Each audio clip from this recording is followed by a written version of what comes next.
नमस्कार, मैं अभिषेक यादव अपने YouTube channel A for you education centre में आप सबका स्वागत है। चलिए आज हम 12वीं छात्र के हिंदी सब्जेक्ट लेकर आए हुए हैं।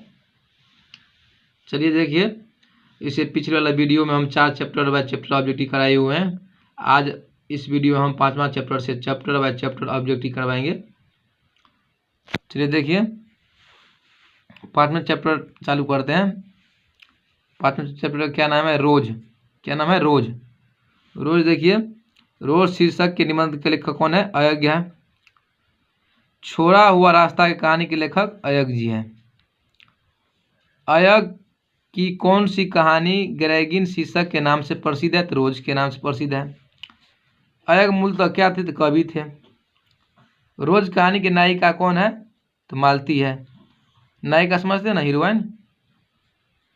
फिल्म का हीरोइन नहीं है, ये दूसरा हीरोइन है। ये तो कौन था? तो मालती जी। 6 नंबर देखिए, अयज्ञ का जन्म कब हुआ? तो कब हुआ था? 17 मार्च 1911 को। 6 का बी देखिए, शेखर एक जीवनी है, तो किसकी रचना है? तो अयज्ञ जी का है। 8 के देखिए, रोज की कहानी किसकी कृति का संकलित है? तो इसका संकलित होगा आपका इसका होगा 8 का वाला बी होगा। किस तरह के कलाकार थे? तो अंतर्मुखी कलाकार थे। 9 का सी। 10 नंबर देखिए, नदी के द्वीप किन की रचना है? तो अयज्ञ जी का है। अयज्ञ होगा। ग्रेगिन क्या है? तो कांट चुभने का जख्म है। चलिए 12 नंबर क्वेश्चन देखिए, शेखर की जीवनी किस विद्या की रचना है? तो उपन्यास का है। तार सप्तक के संपादक कौन है? तो अयज्ञ है। किस रचनाकार के पंक्तियों में नारी का स्वप्न, नारी का सुगंध और नारी पुरुष के वांक पर झूलती हुई चूहा की माला है? तो ये कहानी है अयज्ञ में, यानी अयज्ञ है आपका रोज चैप्टर में। चलिए देखिए, रोज शीर्षक कहानी की किसने पूछा कि तुम कुछ पढ़ती लिखती नहीं? तो ये कहा है लेखक जी खुद ने। चलिए 16 देखिए, अयज्ञ की अभिरुचि किसमें थी? तो बागवानी, पर्यटन, अध्ययन आदि में। 16 का डी। 17 का देखिए, यूगोस्लाविया के देश की अयज्ञ की कौन सा पुरस्कार मिला था? तो स्वर्णमाला अंतर्राष्ट्रीय पुरस्कार मिला हुआ था। 18 नंबर देखिए, किन नावों में कितने बार अयज्ञ की कैसी कृति है? तो कितने बार है? तो काव्य कृति है। 18 का सी। चलिए 6वां चैप्टर है एक लेखक एक पात्र। इसका लेखक है भगत सिंह। भगत सिंह की सरकार की किस राय पर खपा थे? तो छात्र के राजनीति को दूर रखने की राय पर। कौन चीज की राय पर? छात्र के पर, यानी छात्र राजनीति था उसको दूर करने पर। भगत सिंह के अनुसार आत्महत्या क्या है? कायरता है। भगत सिंह ने कैसी मृत्यु सुंदर कहा? देश की सेवाओं को बदले हुई फांसी को, यानी देश सेवा के बदले दी गई फांसी को बोला भगत सिंह ने, यह मृत्यु बहुत सुंदर है, सुंदर कहा है। तो देखिए 5 नंबर, विद्यार्थी को राजनीति में क्यों भाग लेना चाहिए? क्योंकि विद्यार्थी के देश की भावी कर्णधार होते हैं। क्या होता है? देश के प्रति क्या भावी का कर्णधार होते हैं। तो देखिए, भगत सिंह का जन्म तो 1907 में। 6 गया। 7 नंबर देखिए, भगत सिंह का माता जी का नाम पूछ रहा है, तो विद्यावती था। 7 का बी। 8 का बी देखिए, नौजवान भारत सभा का गठन किसने किया? तो भगत सिंह ने। भगत सिंह का किस कांड का संलिप्तता की फांसी दी गई? तो लाहौर को षड्यंत्र केस में। कौन सा केस में? लाहौर में। 10 देखिए, किसने कहा क्रांति के तलवार विचारों का शान चढ़कर धारदार बनती है? तो करतार सिंह सराभा ने कहा था। करतार सिंह सराभा। 11 नंबर क्वेश्चन देखिए, भगत सिंह के पिता और चाचा किसके सहयोगी थे? तो लाला लाजपत राय के। एक लेखक एक पत्र के लेखक कौन है? तो भगत सिंह जी है। भगत सिंह ने मृत्यु के सुंदर कहा है, तो देश की सेवाओं को बदले दी गई फांसी को। रिपीट क्वेश्चन है। भगत सिंह के बचपन में किन की प्रति तीव्र आकर्षण था? तो करतार सिंह से सराया से। 1914 में भगत सिंह किस पार्टी की ओर आकर्षित हुए? तो गद्दार पार्टी।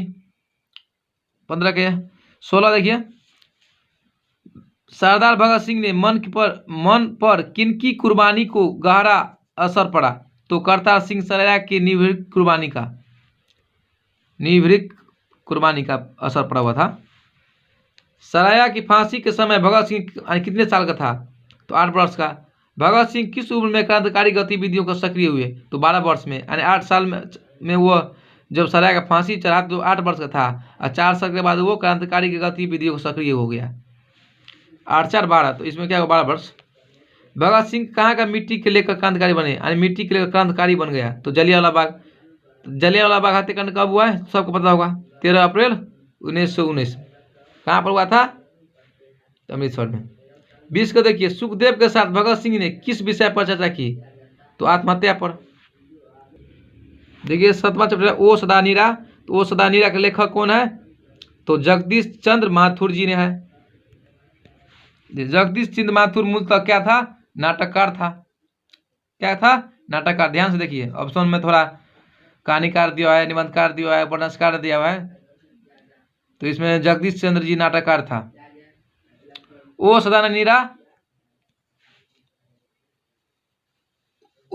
नीरा किस नदी के निमित्त बनाकर लिखा गया?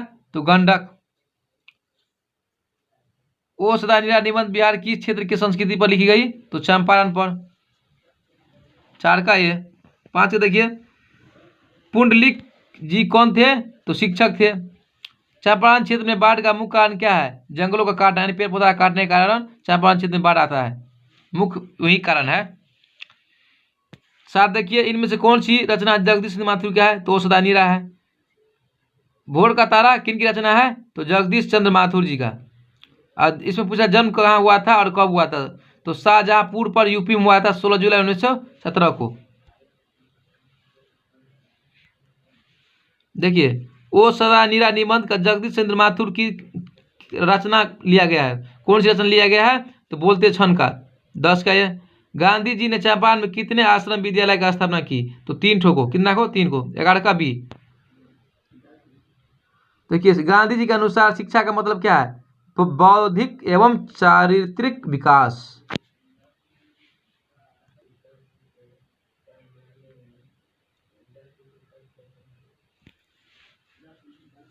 देखिए, कीमियाई की प्रक्रिया क्या है? पारे के सोने में बदलना। क्या है? पारे के सोने में बदलना। वासुधरा भोगी मानव और धर्मराज मानव एक ही सिक्के के 2 पहलू है। एक पंक्ति किसके द्वारा लिखी गई है? तो जगदीश चंद्र माथुर जी द्वारा। गांधी जी को झोपड़ी को डॉक्टर ने जला दिया। कौन ने जलाया था? तो एमन साहब के कर्मचारी जी ने जलाया हुआ था। सरे यामन ताल एक जल कैसी है? स्थिर है, गंदा है, चंचल है, गाढ़ा है? तो स्थिर था। वैशाली के महोत्सव बीजारोपण किसने दिया? तो जगदीश चंद्र माथुर जी ने। ओ सदा नीरा के निबंध पुस्तक किसने दिया? तो बोलते छन से। ये भी रिपीट क्वेश्चन है। रामपुरवा कहाँ से है? भित्ती हरवा के पास। कहाँ पर है? भित्ती हरवा के पास। गंडक नदी का जल कैसी था? चंचल था, चंचल रहा है। गांधी जी के महुए के पेड़ के नीचे किसने जगह दी? जगह तो मठ के महंत ने दिया था। माथुर जी किस उपाधि का यानी विभूषित किया गया? तो इसमें होगा बैस को होगा विद्यावारिधि। जगदीश चंद्र माथुर जी का कौन सा अवार्ड मिला था? तो कालिदास अवार्ड मिला था। 24 देखिए, 24 नंबर में क्वेश्चन क्या कर रहा है? माथुर जी किस एकांकी का मंचन 1936 ईस्वी में हुआ? तो मेरी बांसुरी का। क्या चीज का? मेरी बांसुरी का। 24 का है। माथुर जी का निबंध ललित, यानी ये। थारुओं का अनुपम कला 26 का डी। अब नया 8वां चैप्टर सिपाही की माँ। सिपाही माँ का एकांकी कौन था? तो मोहन राकेश था। मानक की माँ का क्या नाम है? तो बिस्नी नाम है। मानक किस युद्ध में सिपाही बनकर लड़ने लगे, लड़ने गया था? तो द्वितीय विश्व युद्ध में। बिस्नी मानक को लड़ाई में क्यों भेजती? पैसा कमाने के उद्देश्य से। क्या चीज़ के उद्देश्य से? पैसा से। कोई चीज़ आदमी लोभे से करता है ना, लाभ हानि, यानी कोई थोड़ी कहता है हमको हानि हो जाए, लाभे से। कोई बोलता है हमको 1 रुपया हो जाए, वो काम कर ले। इसलिए लाभ के कारण वो बिस्नी ने अपना मानक को लड़ाई में भेज दिया पैसे के कारण। वो पैसे के कोई काम होगा। तो देखिए आषाढ़ एक दिन किसकी रचना है? तो मोहन राकेश का। मोहन राकेश एकांकी के शीर्षक कौन है? सिपाही की माँ है। साथ में देखिए बिस्नी कौन थी? मानक की माँ थी। मानक किस लड़ाई में अंग्रेजों के साथ लड़ने गया था? तो वर्मा की लड़ाई में। कौन सी लड़ाई में? वर्मा की लड़ाई में। मानक किस चिंता के युद्ध में मर जाता है? देखो मुन्नी का विवाह की चिंता के कारण देखो मानक मर जाता है। देखो युद्ध पर मर जाता है, युद्ध पर मर जाता है। देखिए 10वां क्वेश्चन, बिस्नी की किसकी प्रतीक्षा थी? अपनी सिपाही पुत्र मानक की। पुत्र था ना मानक, तो उसी के आने प्रतीक्षा था मानक जी का। देखिए निम्नलिखित में कौन सी मोहन राकेश की रचना नहीं है? इसमें रचना नहीं है, तो तीनों है, ये नहीं है। अंधेरी की नगरी नहीं है। सिपाही की माँ एकांकी बिस्नी चारपाई पे पास मोढ़े पर बैठी क्या करती दिखाई देती है? तो सूत काटती।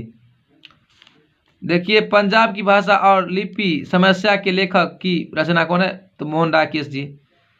सिपाही की माँ एकांकी किस पुस्तक से ली गई है? तो अंडे के छिलके तथा अन्य एकांकी से।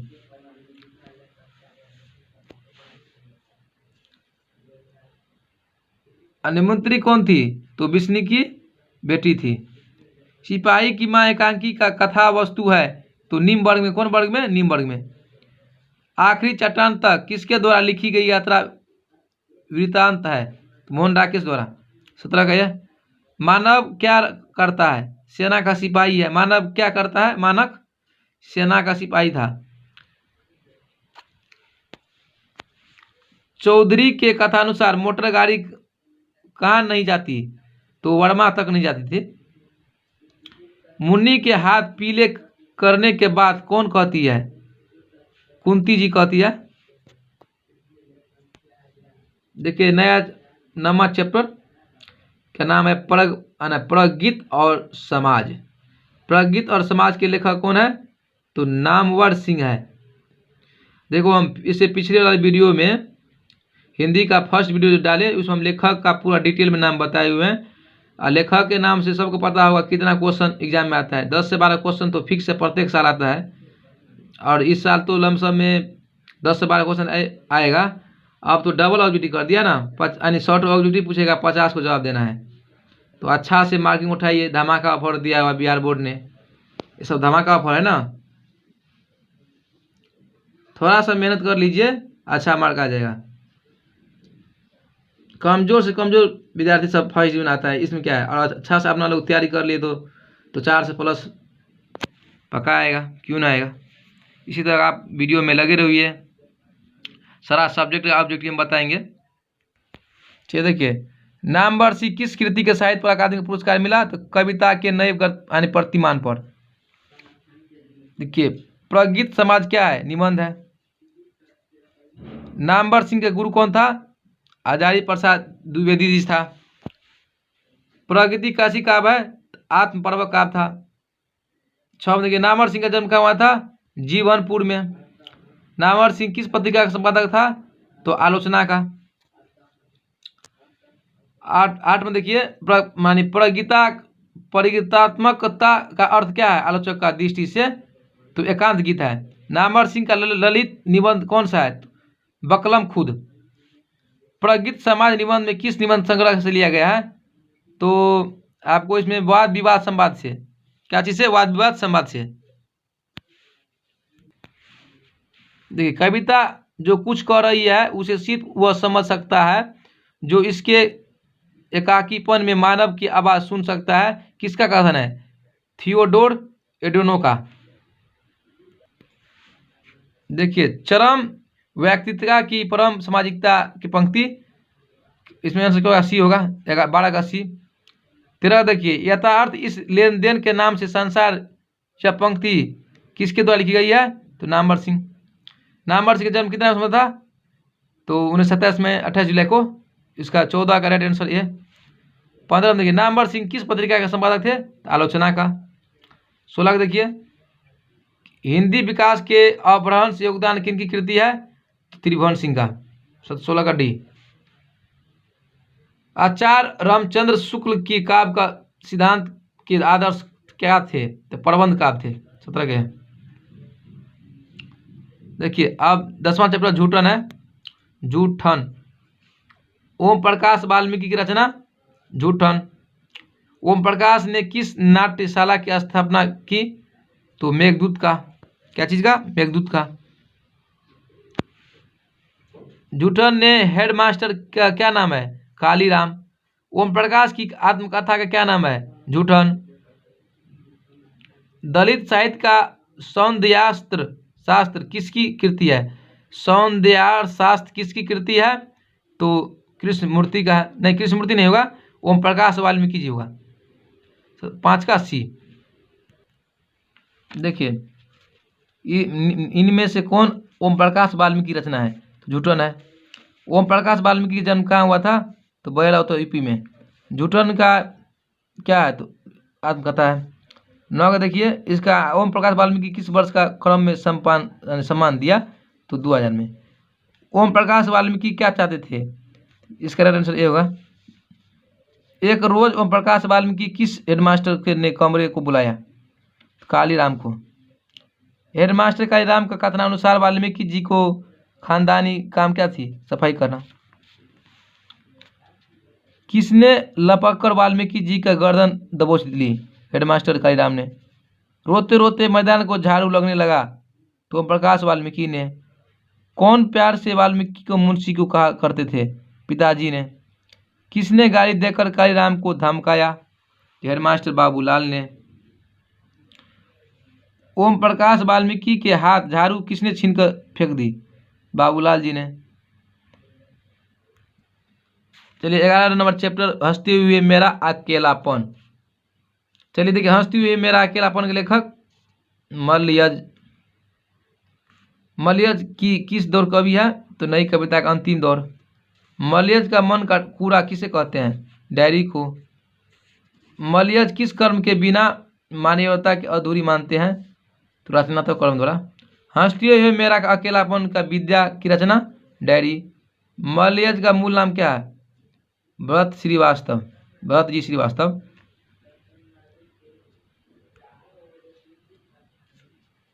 चित्रकारी में कौन सा रंग संवेदना तेजी से बढ़ता है? तो शौक एवं भड़कीला। किस रचना का मानदंड क्या है? शब्द और अर्थ दोनों है, दोनों होगा। अब 12 नंबर चैप्टर है त्रिच। त्रिच के लेखक उदय प्रकाश। 81। त्रिच किसका पर्याप्त बनकर उभरा? तो आतंक का। त्रिच क्या है? छिपकली के प्रजातियों का विषैला जीव है। त्रिच की कहानी किस शैली में लिखी गई है? तो आत्मकथा शैली में। क्या चीज में? आत्मकथा शैली में। देखिए 1981 में तिब्बत कविता के लिए उदय प्रकाश जी को कौन सा पुरस्कार मिला?